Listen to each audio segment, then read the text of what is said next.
స్నాన మంత్రాలను చదివి ॐ आपोहिष्ठामयो भुवस्तान ऊर्जे दधातन महेरणाय चक्षसे ॐ यो वः शिवतमो रसस्तस्य भाजयते हनः उषतीरिव मातरः ॐ तस्मा अरं गमामवो यस्य क्षयाय जिन्वथा आपो जन यथा च नः ॐ ईशानावार्याणां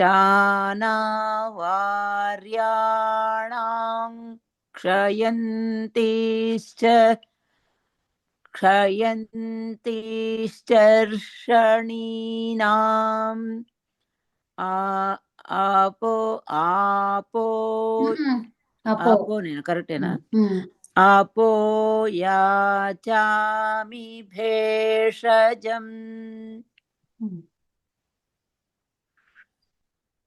అక్కడ నుండి అపో అనేది ఏంటిది అపహ నుండి ఓం షన్నో దేవీరభిష్టయ आपो भवन्तु पीतये शंयोरभिस्रवन्तु नः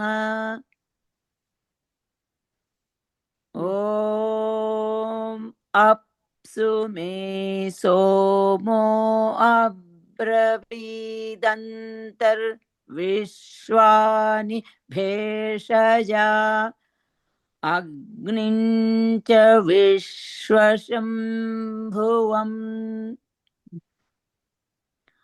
ॐ आपः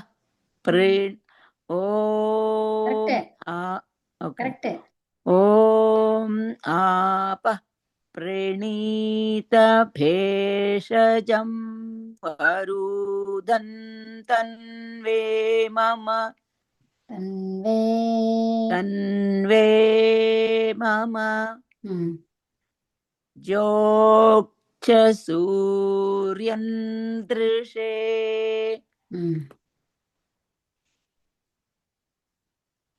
ॐ शन्न आपो दन्वन्याः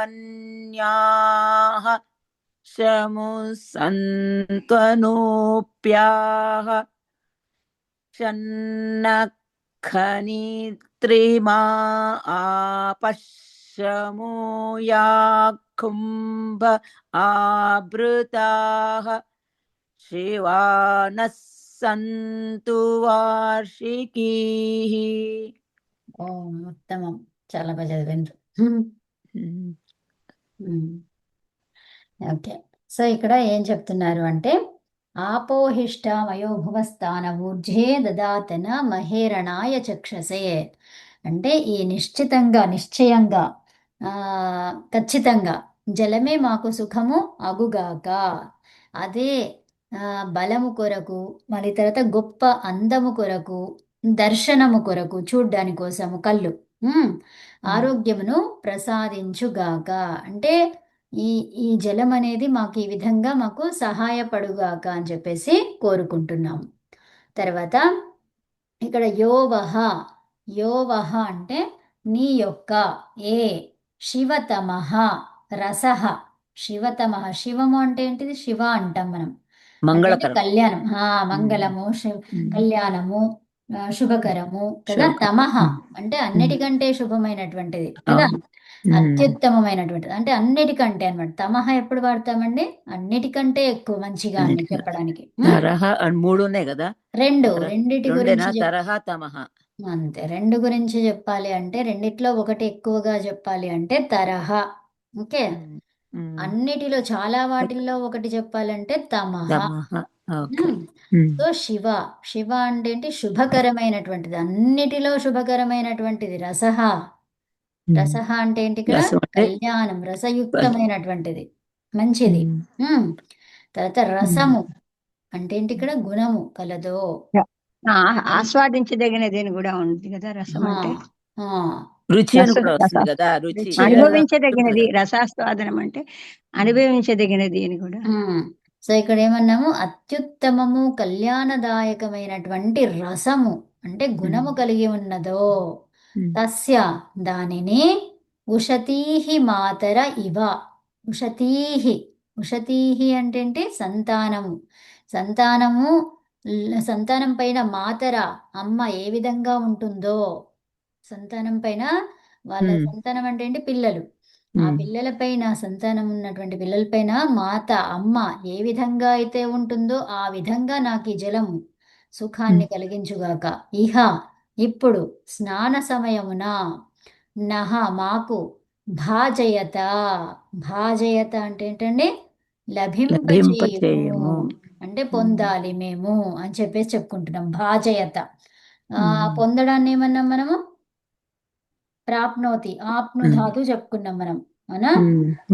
సో ఇది ఇప్పుడు భజ, ఏ ధాతు ఇది? భజ, భాజయత, భజ ధాతువు. భజ ధాతు. ఓకే.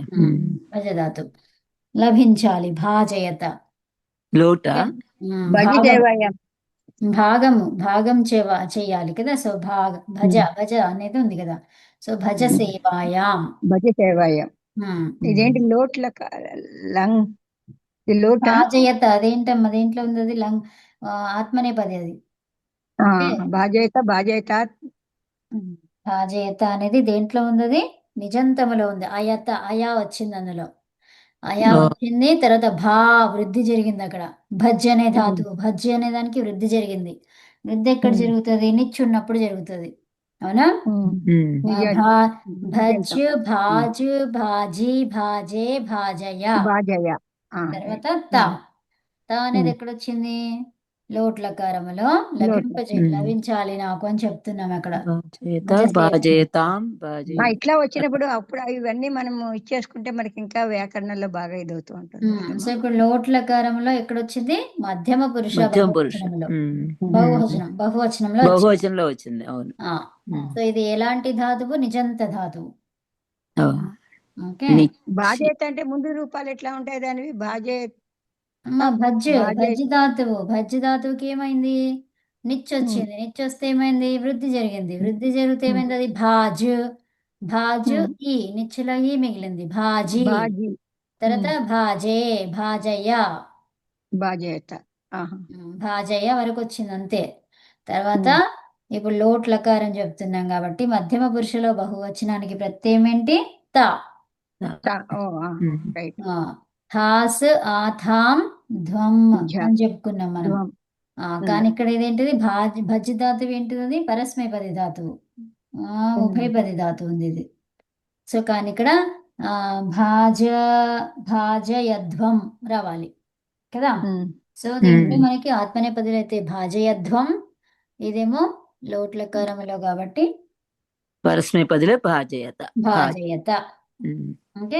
ఇది బహువచనమా అమ్మ? ఇది అంటే మిగిలిన ఏకవచనం, చూడండి, మాకు అమ్మ, మాకు కావాలి కదా. మాకంటే ఏంటిది? మా అందరికి కాబట్టి భాజయత అని రావాలి కదా. అట్లా లేదు నేను అనేది. బాధ్యత అంటే ఏకవచనం, బహువచనం ఎట్లా, ద్వివచనం ఎట్లా ఉంటుంది దీని రూపం అంటున్నా. అట్లా బహువచనం. భాజయతం, భాజయతం, భాజయత. రైట్. సరే. సో ఏం చెప్తున్నాం ఇక్కడ? నాకు చెయ్యి, మా ఇద్దరికి చెయ్యి, మా అందరికి చెయ్యి. అర్థమైంది. సో లభించాలి, మా అందరికి లభించాలి. ఏం లభించాలి? మంగళకరమైనటువంటి ఈ రస, అత్యుత్తమైనటువంటి కళ్యాణ గుణాలు లభించాలి. ఈ రసము, రసగుణం ఏదైతే ఉందో దానిని మా అందరికి లభించాలి. అది తల్లి తన పిల్లలకి ఎలాగైతే మంచిగా స్నేహపూర్వకంగా ఉంటుందో ఆ విధంగా ఈ నీళ్లు కూడా మాకు చెయ్యాలి. రసయుక్తంగా ఉండాలి. మంచిగా ఈ విధంగా మాకు సంతానము వాళ్ళ పిల్లల పైన ఎలా ఉంటుందో తల్లి తల్లి తన సంతానాన్ని ఎలా స్నేహపూర్వకంగా ఉంటుంది కదా.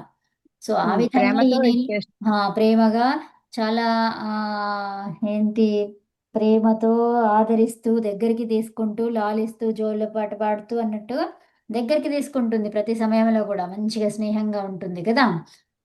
నువ్వు కూడా మాకు అట్లా ప్రసాదించు. ఉండాలి మాకు కూడా, నువ్వు అలాగే ఉండాలి అని అంటే చెప్పేసి. నిరంతరం ఏంటంటే ప్రార్థిస్తూ ఉండాలి అని అన్య అంతే అమ్మా, అర్థం.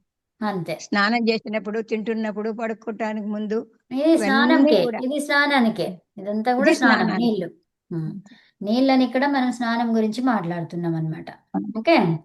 తర్వాత నీళ్లు, ఈ నీళ్లు యస్య, యస్య అంటే దేని గురించి? ఏ శరీరం అయితే ఇంద్రియాలు మున్నగు వాటి యొక్క క్షయాయ, క్షయాయ అంటే ఏంటి? ఇల్లు, నివాసమునకు జిన్వథ, జిన్వథ అనుకూలిస్తుందో,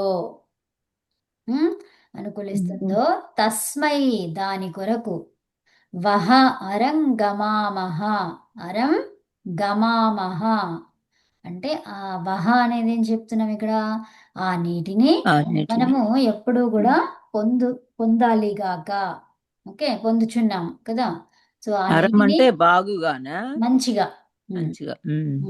మంచిగా అంటే కరెక్ట్ గా పొందుతున్నాం మనం కదా.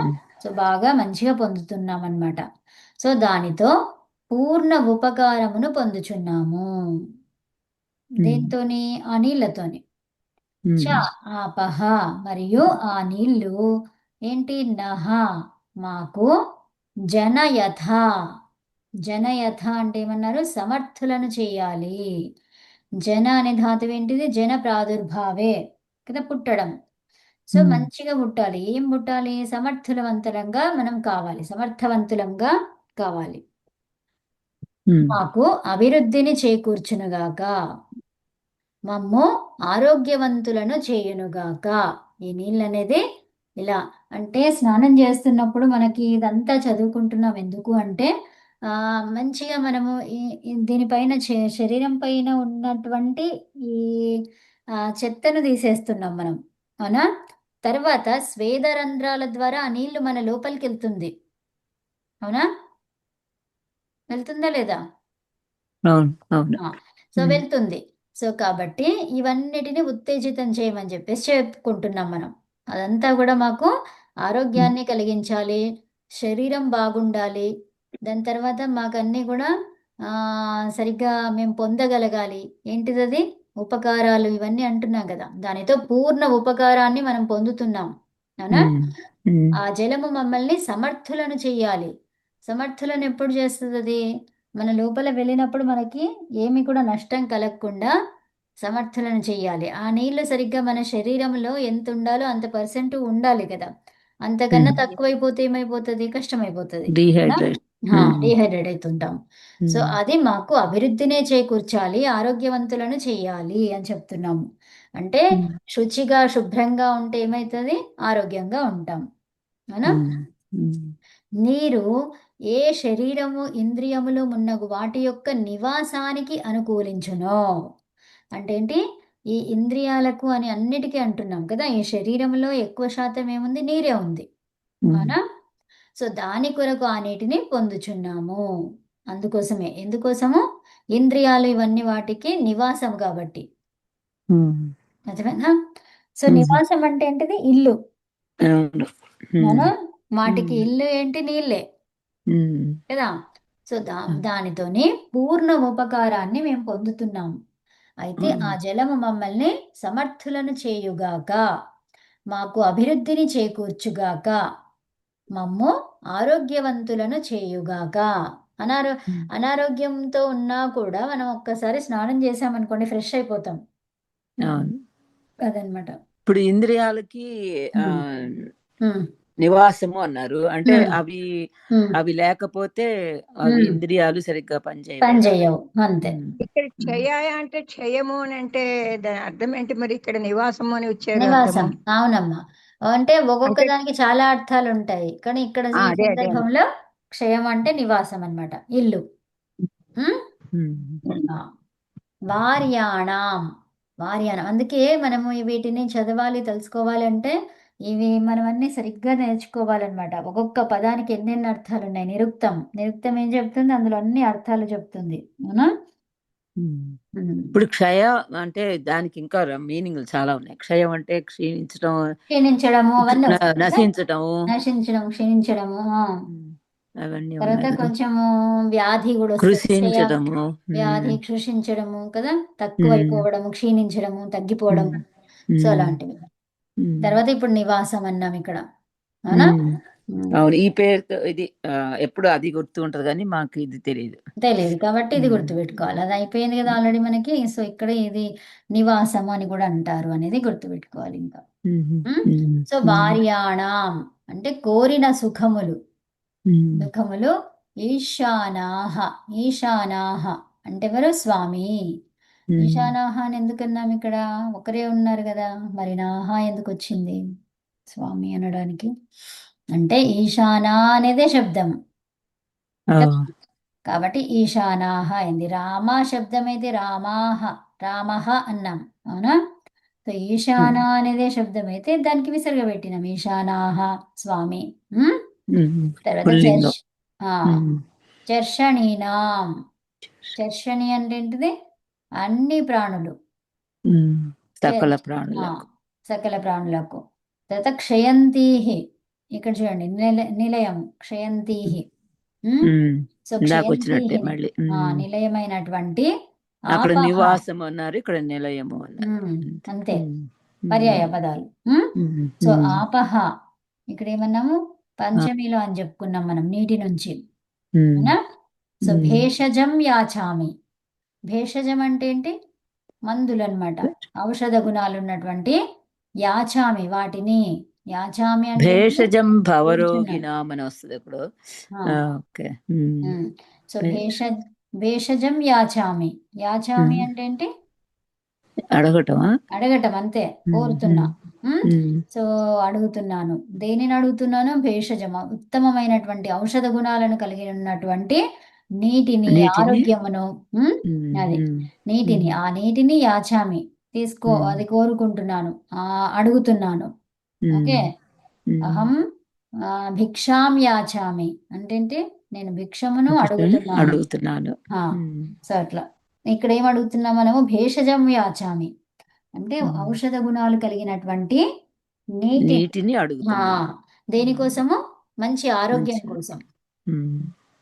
ఔషధ గుణాలు కలిగినటువంటి నీటిని ఆరోగ్యాన్ని పొందడం కోసము అడుగుతున్నాము. అది ఓకేనా. తర్వాత కోరిన సుఖములను ఒసగు స్వామి అంటే కోరిన సుఖాలను ఇచ్చేటువంటి ఓ స్వామి, సకల ప్రాణులకు నిలయమైనటువంటి నీటి నుండి ఔషధ గుణాలను, ఉత్తమ ఆరోగ్యమును కోరుతున్నాను. ఆ నీటి నుంచి ఏంటి, అది ఔషధ గుణాలు ఉండాలి, ఆ నీళ్ళల్లో ఔషధ గుణాలు ఉండాలి. మరి ఎలా ఉంటది ఔషధ గుణాలు, ఎలా ఉంటదంటే, ఇప్పుడు మనం ఔషధంగా మారాలి అంటే ఆల్రెడీ మనకి ఇచ్చాడు భగవంతుడి సృష్టిలో, ఔషధాలతో కలిగినటువంటి నీళ్ళే ఉంది మనకు. కానీ దాన్ని మనం కాలుష్యం చేస్తున్నాము అన్ని విధాలుగా. కాబట్టి అది యజ్ఞాల ద్వారా మళ్ళీ ఔషధ గుణాలు కలిగినటువంటి నీరు మనకు వస్తుంది. ఓకే. సో అలా అన్నమాట. ఆ ఔషధ గుణాలు వచ్చినాయి అంటే దాంట్లో నీళ్ళల్లో, అప్పుడు మనకి ఉత్తమమైనటువంటి ఆరోగ్యాన్ని మనం పొందుకోగలుగుతాం. అవునా? సో అలా అన్నమాట. ఇక్కడ ఏమన్నారు, దేవీహి ఆపహ. దేవీహి, దేవీ అనేది శబ్దం. సో దానికి దేవీహి అంటే ఏమైంది, పార్వతీ అనేది శబ్దం. పార్వతీహి అంటే పార్వతి కదా. సో దేవీహి అంటే దేవి. ఆపహ చూడండి, ఈ నీళ్ళని ఏమన్నాము, దేవి అని. చూడండి ఎలా అంటున్నాము, దివ్య గుణములు కలిగి. అంతే కదా, దివ్య గుణములు కలిగిన వాటిని అన్నిటినీ దేవత అంటాం. అవునా? సో అదనమాట, దివ్య గుణములు కలిగినదే దేవత. ఓకే. ఉత్తమమైనటువంటి గుణాలన్నమాట, దివ్యం. సో అది దివ్య గుణములు కలిగినటువంటి నీరు కాబట్టి దేవి అన్నారు దాన్ని. ఓకే. నహ షమ్ ఇక్కడ దేవి అనేది ఏంటి? స్త్రీలింగమా, పుల్లింగమా, నపుంసకలింగమా? స్త్రీలింగం అనుకున్నాను. స్త్రీలింగం. సో మరి ఇప్పుడు ఆపహ అనేది ఆపహ అని స్త్రీలింగమే. పుల్లింగ, అది కూడా స్త్రీలింగమేనా? స్త్రీలింగమే. ఆ ఓకే. సో ఆపహ అనేది స్త్రీలింగంలోనే చెప్పుకున్నాం ఇక్కడ. మ్మ్.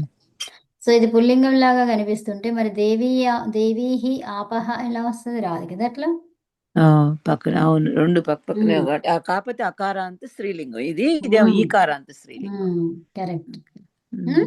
సో మ్మ్. నహ మాకు షం, షం అంటే శుభములను, భవంతు, భవంతు అగుగాక, ఒక ఉన్నది భవంతు, లోట్లకారం చేస్తాం. పఠంతు, పూరయంతు, అవునా? ఆ, మ్మ్. అభీష్టయే, అభీష్టాలు మా ఇష్టాలు, సుఖాలు కదా. అభీష్టయే ఇష్ట సుఖముల ప్రాప్తి కొరకు ఏ అన్నాం ఇక్కడ, అవునా? రామయే, రామయ్య కదా, అభీష్టయే ఎలా వచ్చింది ఇది? అభీష్ట, రామ, రామ. రామ శబ్దం ఎలా వస్తుంది? రామాయ వస్తుంది, అవునా? అవును. సో ఇక్కడ ఎలా వచ్చింది కదా, ఏ అనేది ఎక్కడ వస్తుంది? స్త్రీలింగంలో ఎలా వస్తుంది? స్త్రీలింగం లత, లత లతాయై, యయ వస్తుంది. లతాయై అవుతుంది. సో ఇక్కడ రామాయ అవుతుంది అక్కడ. రామాయ లాగా ఉమ్, కాదా? అభిష్టయే, పార్వత్యై అంటాం కదా, పార్వత్యే. అభిష్టయే ఇష్ట సుఖం ప్రాప్తి కొరకు హా, పీతయే. ఏముంది?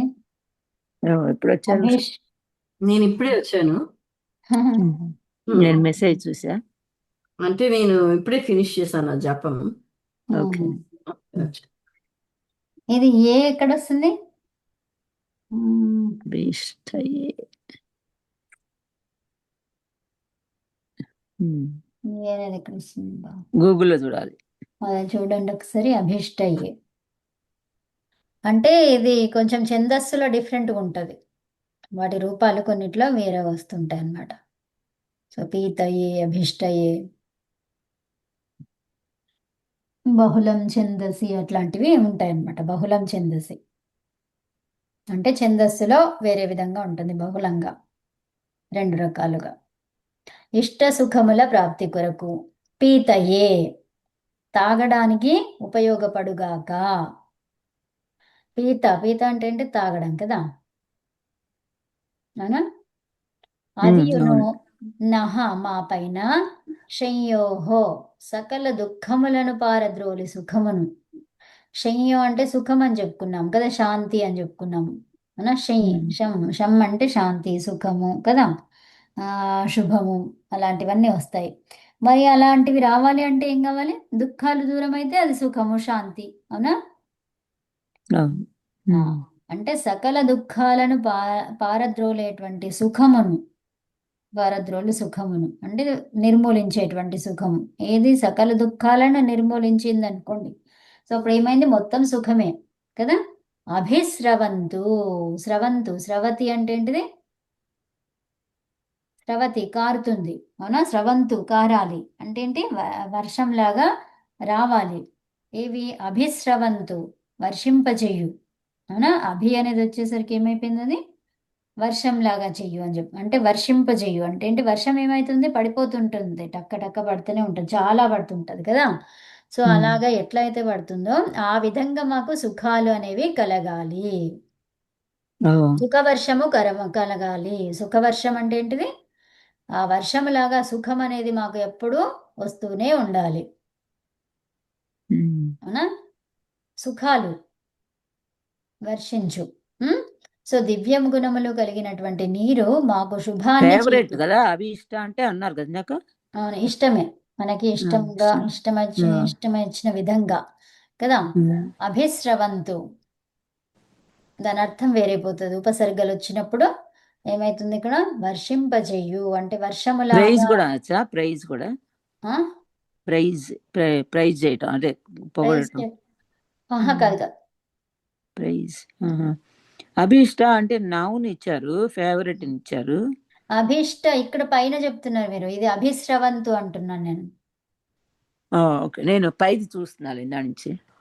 అభిష్ట అంటే అదే కదా, సుఖము, ఇష్టము, వాటిని ప్రాప్తి కోసం. కదా, ఇష్ట సుఖాల ప్రాప్తి కొరకు అని చెప్పుకున్నాం కదా. ఇష్ట అభి సుఖముల ఇది ఉపసర్గ కదా, అభి ఉపసర్గ. ఉపసర్గ ప్లస్ ఇష్ అండ్ విషధాతు ఇష్ తా ధాతు తా ప్రత్యయం. తా ప్రత్యయం. ఉమ్. అందుకని ఇష్ట అయింది. ఓకే, తర్వాత ఇదేంటిది? ఏ చతుర్థి ఎందుకు విభక్తి. వచ్చింది? చతుర్థి విభక్తి. సో పరకు పరకు అని కదా. తర్వాత అభిస్రవంతు వర్షింపజేయము. అర్థం ఏంటి? భావార్థము: దివ్య గుణములు కలిగినటువంటి నీరు మాకు శుభమును చేకూర్చునుగాక. ఇష్ట సుఖముల ప్రాప్తి కొరకు త్రాగడానికి ఉపయోగపడుగాక. అదియు మా పైన సకల దుఃఖములను పారద్రోలు సుఖమును వర్షింపజేయుగాక. సో అది మాలో ఉన్నటువంటి దుఃఖాలను దూరం చేయాలి, సుఖాలనే కురిపించాలి. తర్వాత ఆ నీరు అనేది మాకు శుభాన్ని చేకూర్చాలి. దివ్య గుణములు కలిగినటువంటి నీరే మనకి శుభాలను చేకూరుస్తుంది కదా. సో దివ్య గుణములు అంటే ఏంటి? ఔషధయుక్తమైనటువంటి ముందు ఔషధులతో చెప్పారు. కలిగినటువంటి నీరు మనకి శుభం కలిగిస్తుంది. శుభం అంటే ఏంటి? ఆరోగ్యాన్ని, అవునా? సో మరి ఇష్ట సుఖముల ఆరోగ్యం ఉంటే ఏమైంది? అది ఇష్ట సుఖముల ప్రాప్తి, అవునా? అప్పుడు మనకి ఏమి చేయాలనుకుంటున్నామో అది చేయగలుగుతాం. ఇష్ట సుఖములు ఎప్పుడు వస్తాయి మనకి? ఇప్పుడు మొత్తం ఆరోగ్యం అంతా బాగుంది, సో అప్పుడు మనం మంచిగా చదువుకోవచ్చు, చెడుగా చేసుకోవచ్చు, రెండు చేసుకోవచ్చు. కానీ దేని వల్ల సుఖం వస్తుంది? మంచి వల్ల సుఖం వస్తుంది, అవునా? సో ఆ ఇష్ట సుఖ ప్రాప్తి కొరకు, తర్వాత త్రాగడానికి ఉపయోగపడుగాక. ఆ నీరు అనేది తాగడానికి కూడా మాకు ఉపయోగపడాలి అని చెప్తున్నాం. అప్సు అప్సు అంతః. ఇది మళ్ళీ కట్ అవుతుందా? టైం ఎంత ఉంది? అవునా, రాలేదు ఇంకా టైమర్. ఓకే. అప్సు అంతః యాక్చువల్గా ఇంతకు ముందు వచ్చిందా? అంటే ఇప్పుడు మళ్ళీ కట్ అవుతే మళ్ళీ జాయిన్ అవుతారా? ఇంకా లేకపోతే ఇంకా లేదు, ఇంతే. అప్సు ఇప్పుడు వచ్చింది 10 minutes అని. అప్సు అంటే ఏంటి? నీరు. అంతః అప్సు ఏమన్నా ఇది సప్తమినా? సప్తమి కదా అప్సు. అవును, అంతః అంటే నీటిలో. నీటిలో అన్నమాట. అంతః అంటే నీటిలో. అప్సు ఇట్ సెల్ఫ్ నీటిలో అని వచ్చింది.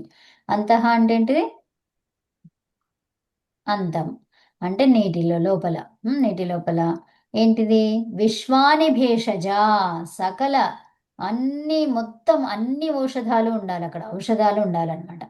విశ్వాని సృష్టి మొత్తంలో ఏవైతే ఉన్నాయో అవన్నీ ఔషధులు అందులో ఉండాలి నీళ్ళల్లో. సకల ఔషధాలు, ఆరోగ్యదాయక గుణములు చ మరియు విశ్వశంభువం. విశ్వ అంటే ప్రపంచమంతా, శంభువం శం అంటే ఏంటి? శుభాన్ని కలిగించేటువంటి. భువం భూమి పైన ఉన్నటువంటి అన్ని, భూసత్తాయాం అంటే ఏంటి? సత్తా అంటే ఉన్నటువంటివి, ఎగ్జిస్ట్ అయినటువంటి ఏవైతే ఉన్నాయో, విశ్వమంతటా కూడా ఉన్నటువంటివి ఏవైతే ప్రాణులు ఉన్నాయో వాటన్నిటికీ శం హితం, శుభము చేకూర్చాలి. అర్థమైందా అండి? విశ్వమంతటా ఉన్నటువంటి ప్రాణులన్నిటికీ శం, సుఖాన్ని, శాంతిని, హితమును చేకూర్చేటువంటి. అగ్నియు కలదని మే నాతో సోమః ఔషధముల స్వామియగు ఈశ్వరుడు అబ్రవీత్ చెప్పెను, తెలిపెను. ఓకే, నుడివెను అంటే తెలిపాడు అనమాట, చెప్పాడు. అబ్రవీత్ ఎవరు చెప్పారు? సోముడు చెప్పాడు. ఆ సోముడు ఎవరు? ఔషధ గుణాలు కలిగి ఉన్నటువంటి స్వామి. ఓకే, ఔషధముల స్వామియగు ఈశ్వరుడు. ఓకే, ఈ ఔషధాలన్నీ కూడా రావడానికి కారణం ఎవరు? ఈశ్వరుడే, అవునా? మే నాతో అబ్రవీత్ చెప్పాడు. ఓకే, విశ్వశంభువం ఈ ప్రాణులన్నింటికి హితాన్ని చేకూర్చేటువంటి అగ్ని కూడా, అగ్నిని అన్నమాట. అగ్నిం అంటే అగ్నిని. మే భువం అన్న వర్డ్ ఏంటి? భువం. భ్రువమా? విశ్వశంభువం అక్కడ అడుగుతున్నారు. భృవం ఎక్కడుంది? భువం భువం శంభువం. భువం అంటే భూ అనేది ఏంటిది? సత్తా.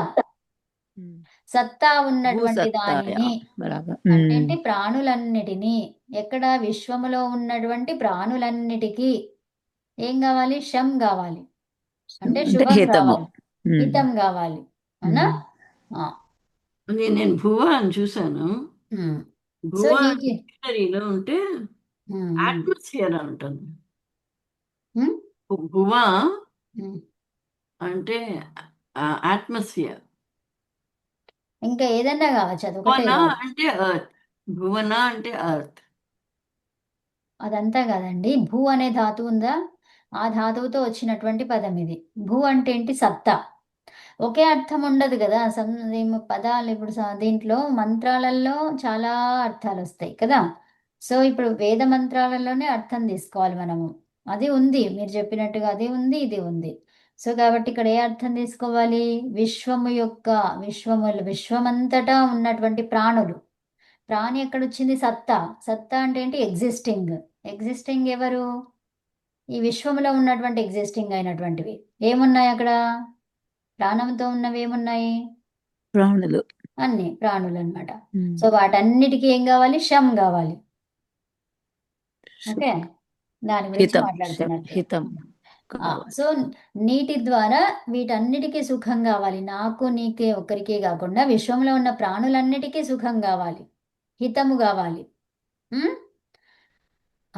తర్వాత నీటిలో సకల ఔషధములు, ఆరోగ్యదాయక గుణములు మరియు ప్రాణులన్నింటికి హితము చేకూర్చు అగ్నియు కలదని నాతో ఔషధముల స్వామియగు ఈశ్వరుడు అన్నాడు. అర్థమైందా? ఈ మంత్రం ద్వారా అన్నాడు అన్నమాట భగవంతుడు. ఏమన్నాడు? అప్సు మే సోమో అబ్రవీదంతర్విశ్వాని భేషజా అగ్నించ విశ్వశంభువం. ఈ మంత్రం ద్వారా చెప్పాడనమాట. ఇంకేనా? తర్వాత నెక్స్ట్ ఇంకా ఇంకొక మంత్రం, ఇదే లాస్ట్ అనుకుంటా. టైం సరిపోతుంది అయితే. కరెక్ట్ అవుతుంది. సో ఇక్కడ ఏమన్నారు? ధన్వన్యాహ ఆపహ. ధన్వన్యాహ ఏంటి? ఇక్కడ ఎన్ని ఉన్నాయి? చాలా అన్నమాట. అవునా? బహువచనం. అంటే అన్నిటిలో నీళ్లు ఎక్కడెక్కడ కనిపిస్తున్నాయి? గుంటలలో, తర్వాత దాన్ని ఏమంటారు? తవ్వకాలు అవన్నీ ఉంటాయి కదా. సో చెరువులు, గుంటలు అట్లాంటివి అన్నమాట. సో వాటిల్లో ఉన్న నీరు వాటన్నిటిలో ఉన్నటువంటి నీరు, చెరువుల్లో, నదుల్లో, గుంటలు. తర్వాత చెలిమెల అంటే ఏంటిది? చేలల్లో ఏమో, మన పొలాల్లోనేమో. పొలాలా కావచ్చు. సో వాటిల్లో ఉన్నటువంటి నీరు అన్ని ఇక్కడ మనకి బహువచనం ఇచ్చారు ఇక్కడ. ఇది అవునా? ధన్వన్యాహ ఆపహ. సో వాటిల్లో ఉన్నటువంటి నీరు నహ. నహ అంటే మాకు, శం సుఖము, శాంతి. తర్వాత ఇంకేమేమి చెప్పుకున్నాం? హితము. అవునా? శం అంటే ఏమేమి వచ్చాయి? కళ్యాణము, సుఖము, శాంతి, హితము. అప్పుడు అవన్నీ గుర్తుపెట్టుకోవాలి. తర్వాత అనూప్యాహ. అనూప్యాహ అంటే ఏంటి? నీటిలో ఉన్నటువంటి ప్రదేశములందరి నీటితో నిండి ఉన్న. సో నీటితో ఉన్నటువంటి ప్రదేశాలు ఉంటాయి కదా. సో అందులో ఉన్నటువంటి నీరు అంటే ఏవైతే మనకి కనిపిస్తూ ఉంటాయో. ఒక్క నిమిషం. అదే మనకు గుంటలు అవన్నీ కనిపిస్తున్నాయి కదా. సో వాటిలో ఏమైంది? నీరు నిండిపోయి ఉన్నది. ఆ ప్రదేశమునందలి నీరు, ఆ నీరు మాకు సుఖాన్ని కలిగించాలి, శాంతిని కలిగించాలి. శం ఊ సంతు అంటే ఏంటి? శం అంటే సుఖము, ఊ సంతు సుఖమును ఇచ్చుగాక. సంతు అంటే ఏంటి? అస్తి, సంతు కావాలి, కాక. సర్వే సంతులాగా అక్కడ. సంతు అంటే అగుగాక అట్లా అన్నమాట. ఏమవ్వాలి? శం మంచిగా అంటే సుఖము, శాంతి, కళ్యాణం, హితం, అగుగాక. తర్వాత ఖనిత్రిమా. ఘనతి అంటే ఏంటిది? గుంటల్లో తవ్వడం. నీళ్లు అంటే కళ్యాణం గాక అంటే అవి తాగడానికి పనికిరావు కదా, అయినా ఆహా, కూడా ఇప్పుడు గుంటల్లో నీళ్లున్నాయి, అవి చెత్త చెత్తగా ఉన్నాయి, ఏమేమో ఉంది, అయినా కూడా ఆ నీళ్ళు ఏం కావాలి, మాకు సుఖదాయకం అవ్వాలి, దానివల్ల మాకు ఏ నష్టము కలగద్దు. అది ఓకే. అలా జరిగే అవకాశం ఉంది కదా, అవును. దానివల్ల కూడా మాకేమీ హాని కలగొద్దు. ఓకే, అందులో కొన్ని చిన్న చిన్న జంతువులు కూడా వచ్చి చేరుతాయి, ఆ జంతువుల ద్వారా మాకు ఏమీ నష్టం కలగొద్దు. అలా ఎక్కడన్నా నీళ్లు ఉన్నాయంటే అక్కడ వేరే నీటి జంతువులు వస్తాయి, అవునా? అవును. సో అలా దానివల్ల మాకేం నష్టం కలగొద్దు, సుఖమే కలగాలి. ఓకే, సో ఖనిత్రిమా, తవ్వబడినటువంటి బావి మున్నగు వాటి నీరు, నహ మాకు, శం సుఖదాయకమగుగాక, కుంభే ఆభృతాహ. కుంభే, కుంభ అంటే ఏంటిది? పాత్ర. పాత్ర. ఆ, దాంట్లో ఉన్నటువంటి నీరు, ఆభృతాహ ఉన్నటువంటి నీరు, శం సుఖమునే ఇచ్చుగాక, నహ ఎవరికి? మాకు. శివాహ సంతు, శివాహ అంటే సుఖప్రదములు, మంగళకరములు అయ్యేటువంటివి అగుగాక. ఏమగుగాక? ఆ నీళ్ళన్నీ కూడా ఎక్కడెక్కడైతే ఉన్నాయో ఆ నీళ్ళంతా కూడా మాకు మంగళకరము, సుఖప్రదము, తర్వాత హితము, కళ్యాణము, శుభప్రదము అగుగాక అని చెప్తున్నాం. చెలిమిలు అంటే ఎడారి అండి. చెలిమి అంటే ఏంటిది? ఎడారి. ఎడారుల్లో, గుంటలలో, ఎడారిల్లో నీళ్లు ఉంటాయా? ఉండవు. కానీ ఉంటే ఆ ఎడారిల్లో ఉండే నీరు కూడా మాకు సుఖాన్నే కలిగించాలి. ఎడారులలో, గుంటలలో తర్వాత ఉన్నటువంటి నీరు మాకు సుఖాన్ని ఇవ్వాలి. తవ్వబడినటువంటి బావి మున్నగు వాటి నీరు కూడా మాకు సుఖమే అవ్వాలి. పాత్రల్లో ఉంచినటువంటి నీరు కూడా మాకు సుఖాన్ని కలిగించాలి. వర్షపు నీరు మాకు సుఖప్రదమగుగాక. అన్నిట్లోనూ ఎస్క్రైబ్ చేస్తూ అన్ని సుఖంగా ఉండాలి అని చెప్పేసి చెప్పుకుంటున్నాం. అంటే ఇప్పుడు ఏ నీరు వచ్చినా మనం ఏం చేస్తున్నా, ఇప్పుడు ఆ నీరు వస్తున్నాయి మనకు, ఆ నీళ్ళు ఎక్కడెక్కడ